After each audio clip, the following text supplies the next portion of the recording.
নমস্কার, সবাই কেমন আছেন? আশা করি ভালোই আছেন। আজকে আসলাম ছোট্ট ভিডিও।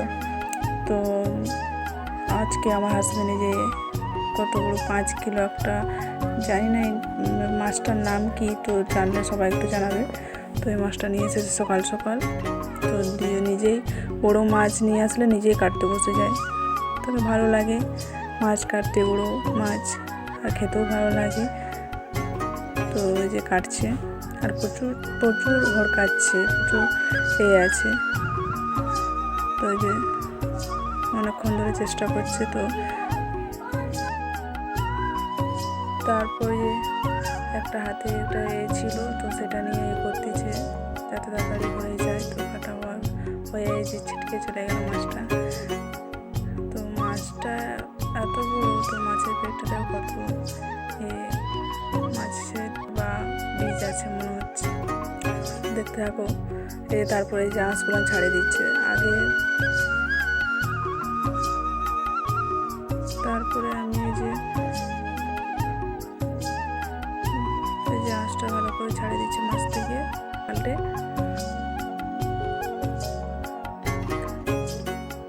তো এই যে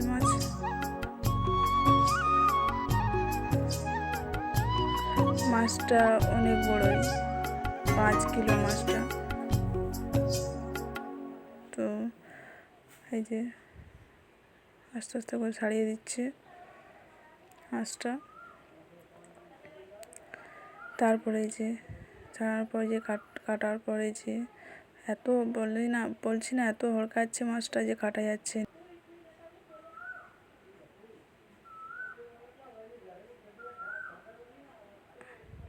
তারপরে যে মাছটা কাটার পরে যে মাথাটা কাটা হয়েছে, তারপরে প্রচুর হড়কাচ্ছে। তো আমার হাজব্যান্ড একটা নিয়েছে, একটা কাপড় নিয়ে তো ধরে কাটতেছে। সত্যি কথা বলতে এই জানলাম কাপড়টা নিয়ে কাটার সঙ্গে সঙ্গে হয়ে গেল, আজ হয় না।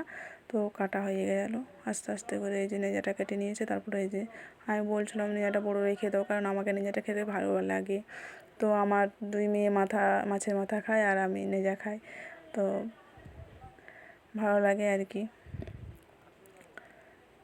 এই যে আমি দেখাচ্ছি যে কত বড় পিসগুলো করতেছে, কত বড় এই যে মাছের পিস। আমিও আছি ওখানে, লাইট দেখাচ্ছি। তো কলতলার কাছে কাটতেছে, তো কলের এখানটা ঘেরা আছে। তো একটা ছোট জানলা আছে, তো সেখান থেকে রোদ আলো আসে না। তারপরে যে আস্তে আস্তে কেটে নিচ্ছে। তারপরে যে আসল জিনিস, তো পেট কাটা হবে মাছের।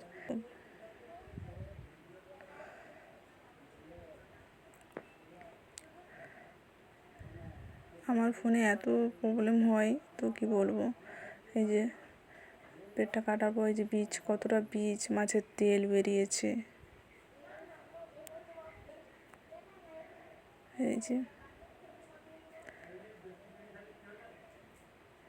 মাছের তেল মনে হচ্ছে। তো এই যে ভালো করে দেখে নিচ্ছে, ভালো করে কিছু মাটি এটা সেটা আছে নাকি। এই বড়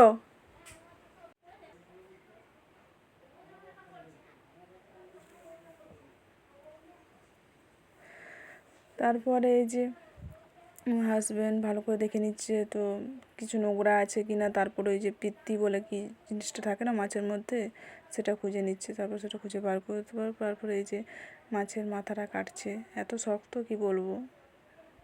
একটা লোহার একটা ছিল, সেটা নিয়ে কাটছে মাথাটা। আর এই যে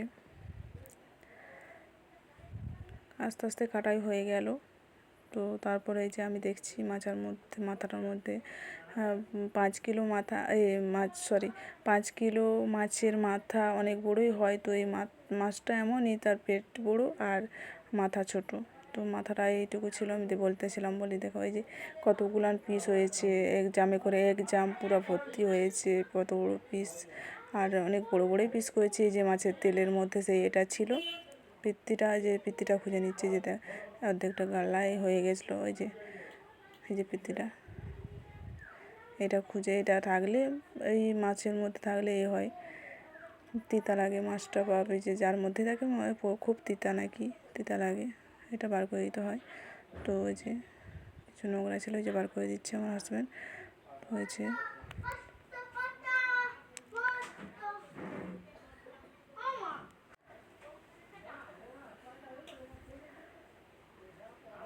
তারপরে ভালো করে দেখে নিচ্ছি মাছের মধ্যে ওই যে কাদা, তারপরে অনেক পাকের মধ্যে থাকে তো মাছ, তারপরে এই যে কাদাগুলো ভালো করে দেখে নিচ্ছে।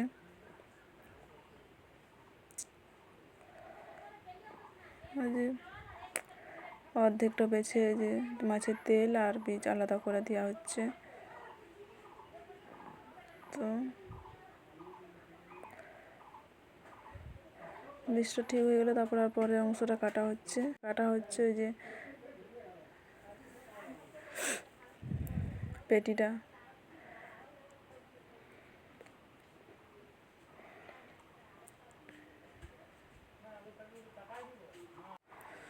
তো যে ভালো করে কেটে নিচ্ছে, কাটার পরে যে হচ্ছে এত শক্ত, কি বলবো, মাছটা খুব শক্ত, কাটা এত টাইম লাগছে। তো 5 কেজি মাছ বুঝতে তো পারছেন সবাই কেমন। এই যে তারপরে কাটা হওয়ার পরে যে ফ্রিজে কিছু এত মাছ কি করব, আমার খাবার বলতে আমার 2 মেয়ে, আমার হাজব্যান্ড, আমার শাশুড়ি আর শ্বশুর সব, আর আমি খাই। তো আমাকে ভালো মাছ খেতে ভালো লাগে না, তো ওই যে কিছু রেখে দিয়ে কিছু ফ্রিজে পুরে দিলাম। তারপরে যে নুন হলুদ মাখাচ্ছিলাম, নুন আর হলুদ যে ভাজতে বসলাম, হয়ে যাবে বেশিক্ষণ রেখে দিলে তো ভাজা। আমার মেয়ে তাই জন্য ভেজে নিলাম। তারপরে যে আমার হাজব্যান্ডের জন্য ছানা করেছিলাম, তো ছানা আর মুড়ি খেয়েছিল সকালে। তারপরে নুন হলুদটা ভালো করে মাখানোর পর এই যে ভাজবো, কড়া বসিয়ে দিয়েছি উনানে। কড়াটা আস্তে আস্তে হয়ে যাচ্ছে, তেলটা গরম। তারপরে মাছটা ভেজে ফেলবো। এই যে কড়াটা ভাজার তেলটা ভালো করে করার পর তারপরে যে মাছটা দিয়ে দেবো, যাতে না কড়াই লাগে যায় মাছটা। যে আস্তে আস্তে করে মাছটা ছেড়ে দিচ্ছি। মাছের পিসগুলো দেখেই বুঝতে পারছো কত বড় মাছ। ছেড়ে দিচ্ছি আস্তে আস্তে করে মাছের পিসগুলো।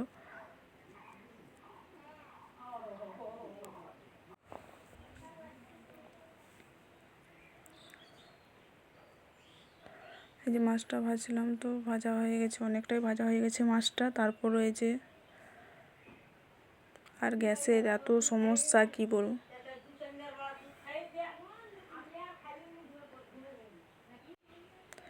এই মাছটা অর্ধেকই ভাজা হওয়ার পরে যে ভাজাটা দেখাচ্ছি যে ভাজা হয়ে গেছে ভালো করে। তো ভালো করে ভাজার পরে যে আর কিছু মাছ বসিয়ে দিলাম ভাজতে। তারপরে যে হচ্ছে আস্তে আস্তে হচ্ছে ভাজা। আর গ্যাসের এত সমস্যা, কি বলবো। তো গ্যাস বুকিং করা হয়েছে, তো করতে অনেক টাইম লাগবে, তাই জন্য যে ভাজাটা হয়ে গেছে উনানেই হচ্ছে।